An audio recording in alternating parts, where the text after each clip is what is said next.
अभी देखिए हमारा तो पहले मझवा और कटहरी दो था और उसमें तैयारी भी हमारी टीम काम कर रही है, नहीं तो पता चला आरोप लगेगा उनके ऊपर कि सपा में एक सेल ऐसा है जो अपराधियों को संरक्षण देने का बातचीत चलती है। अगर नहीं है तो एक सेल बना लें। अभी आप सुन रहे थे निषाद पार्टी के मुखिया संजय निषाद को। हाल ही में संजय निषाद का कार्यक्रम था भदोही में।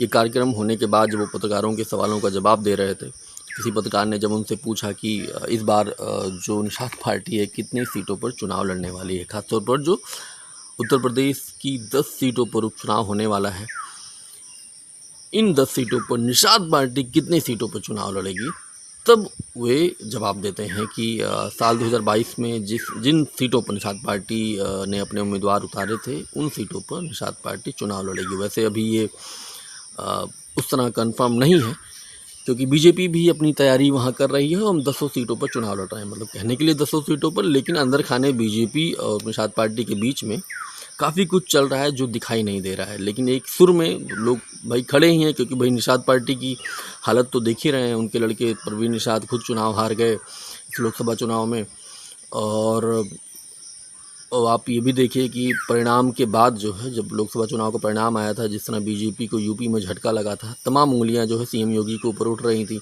अनुप्रिया पटेल बोल रही थी, ओम प्रकाश राजभर बोल रहे थे, संजय निषाद बोल रहे थे, लेकिन अब सब कुछ ठीक हो गया। शायद हो सकता है दिल्ली ने हस्तक्षेप किया हो, हाईकमान ने हस्तक्षेप किया हो, इसके बाद सारी चीज़ें ठीक हो गई हैं। पिछली बार साल 2022 के विधानसभा चुनाव में इन 10 सीटों में से 2 सीटों पर निषाद पार्टी ने अपने उम्मीदवार उतारे थे, जिसमें से एक सीट कटहरी जो है उनको काफ़ी मामूली अंतरों से हार का सामना करना पड़ा था, और वहीं दूसरी सीट मझवा वे जीतने में कामयाब हो रहे थे। इसके बाद जो विधायक जी जीते थे, बाद में वो भदोही के सांसद हो गए। तो एक तो ये सवाल उनसे पत्रकारों ने किया, साथ में उनसे ये भी पूछा कि अभी हाल ही में जाहिद बेग जो भदोही के किसी विधानसभा से वो विधायक हैं, उनके ऊपर कुछ आरोप लगे हैं, इसके बाद उनको जेल भेज दिया गया, उनके लड़के को जेल भेज दिया गया। अखिलेश यादव ने जब इस पर टिप्पणी की थी तो उन्होंने कहा था कि इस तरह से माइनॉरिटी को लोगों को परेशान किया जा रहा है, उनको जेल भेजा जा रहा है। जब इस पर पत्रकार संजय निषाद से पूछते हैं तो वो क्या कुछ कह रहे हैं, ज़रा सुना जाए इसको। आज माननीय अखिलेश जी से मैं निवेदन करूँगा कि माफियाओं की कोई जाति नहीं होती, अपराधियों की कोई जाति, भ्रष्टाचारियों की कोई जाति नहीं होती है।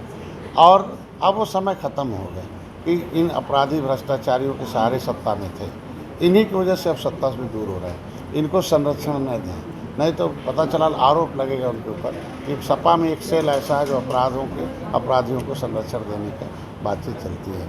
अगर नहीं है तो एक सेल बना लें और उसमें वो सेल अपराधियों के लिए रहे, उसके लिए वो खड़ा करते रहें। क्योंकि देखिए इनके बयान से अपराधी का मनोबल बढ़ता है, ऐसे बयानों से वो फिर से अपराध करने में कृत होता है। तो राजनीति में कहता है कि राजनीति में सबको सुरक्षा चाहिए, शांति चाहिए, सबको समृद्धि चाहिए, और किसी को कोई ट्रायल करना हो कि गलत है कि सही है, उसके लिए न्यायालय बना हुआ है। तो ये थे संजय निषाद, और हाल ही में इनका कार्यक्रम था भदोही में, वहाँ पर अपनी वो पत्रकारों के सवालों का जवाब दे रहे थे। आप देखते रहिए अनादि टीवी उत्तर प्रदेश। मेरा नाम शैलेंद्र है, बहुत बहुत शुक्रिया, धन्यवाद। अगर आप इस वीडियो को YouTube पर देख रहे हैं तो चैनल को सब्सक्राइब करें और बेल आइकन दबाना ना भूलें। अगर Facebook पर देख रहे हैं तो चैनल को लाइक करें।